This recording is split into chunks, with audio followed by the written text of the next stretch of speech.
Rawalpindi cricket stadium Punjab প্রদেশের পিন্ডি শহর ঘেঁষে পান্ডোরি এলাকায় অবস্থিত এই গ্রাউন্ডটি চ্যাম্পিয়ন্স ট্রফিতে পাকিস্তানের তৃতীয় ম্যাচ ভেন্যু, যেখানে বাংলাদেশের বিপক্ষে স্বাগতিক পাকিস্তান এবং নিউজিল্যান্ডের মধ্যকার দুটো ম্যাচ ছাড়াও অনুষ্ঠিত হবে গ্রুপ পর্বের আরও একটি খেলা।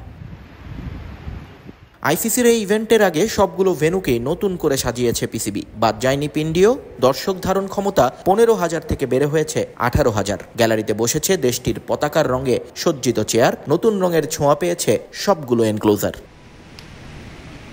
প্রথাগতভাবে ব্যাটিং ফ্রেন্ডলি উইকেটই দেখা যায় রাওয়ালপিন্ডিতে। এখন পর্যন্ত খেলা ওয়ানডেগুলোর মধ্যে সর্বোচ্চ রান স্বাগতিকদের 337। সবচেয়ে বেশি রান করা ব্যাটারদের মধ্যে সবার উপরে ইনজামামুল হক। তবে বর্তমান ক্রিকেটারদের মধ্যে সেই জায়গায় আছেন বাবর আজম। আর উইকেট শিকার বিবেচনায় নিলে পিন্ডি পেসারদের জন্য তীর্থভূমি। প্রথম 4 শিকারই এখানে সিমার। সবার উপরে ওয়াকার ইউনিস, পরের জায়গাটা ঘরের ছেলে শোয়েব আক্তারের। তিনি আছেন মোহাম্মদ শামি এবং 4 নম্বর আব্দুল রাজ্জাক।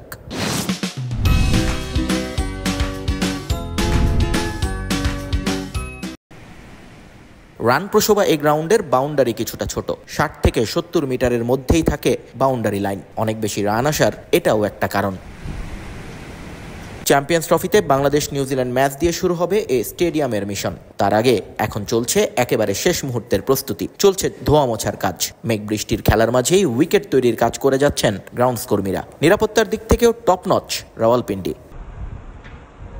পিন্ডি স্টেডিয়ামের সঙ্গে বাংলাদেশের সম্পর্কটা অবশ্য অম্লমধুর। একমাত্র খেলা ওয়ানডে ম্যাচটা এখানে 5 উইকেটে হেরেছিল টাইগাররা, সেটা অবশ্য 2003-এ। এরপর পদ্মা মেঘনায় পানি গড়িয়েছে অনেক। আগেকার সেই পরাক্রমশালী পাকিস্তান আর নেই। এই মাঠে খেলা 2 টেস্টেই জয়ী দলের নাম বাংলাদেশ। প্রথম ম্যাচ 74 রানে জয়ের পর দ্বিতীয় টেস্ট তারা জিতেছিল 10 উইকেটে। শুধু কি তাই, মাঠের অনার্স বোর্ডে জল করছে লিটন আর মুশফিকের নাম। দুজনেই যে শতক হাঁকিয়েছিলেন শেষ টেস্ট সিরিজে। একেবারে শেষ মুহূর্তের প্রস্তুতি কাজ চলছে রাওয়ালপিন্ডি ক্রিকেট স্টেডিয়ামের। ধোঁয়া মোছার কাজ করছেন মাঠকর্মীরা। লাহোরের গাদ্দাফি এবং করাচি স্টেডিয়ামের মতো সংস্কারের ছোঁয়া পেয়েছে এই স্টেডিয়ামটিও। বসেছে নতুন চেয়ার, ধারণ ক্ষমতা 15 থেকে বেড়ে হয়েছে 18,000-এ।